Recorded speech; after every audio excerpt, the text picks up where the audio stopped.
నిర్మాణం versus Bharat NYAY Jodo Yatra.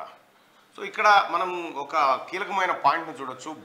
Bharatiya Janata party హిందుత్వ అనే ఎజెండాతో వాళ్ళు తమ ఎన్నికల పరంపర కొనసాగిస్తూ ఉన్నారు.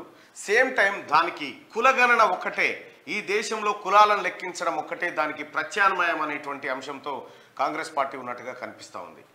కాంగ్రెస్ పార్టీ అధికారంలోకి వచ్చిన తర్వాత తెలంగాణ రాష్ట్రంలో కులాలను లెక్కిస్తామని చెప్పి రాహుల్ గాంధీ గారు చెప్పడం కానీ అలాగే ముఖ్యమంత్రి గారు చెప్పడం కానీ జరిగింది. సో ఎప్పుడైతే కులాలను లెక్కించడం జరుగుతుందో అప్పుడు మోడీ మంత్రం, ఆ హిందూ మంత్రం ఏదైతే ఉందో ఆ హిందూ మంత్రానికి సమవుజ్జిగా ఇది మారేటువంటి అవకాశం ఉంది.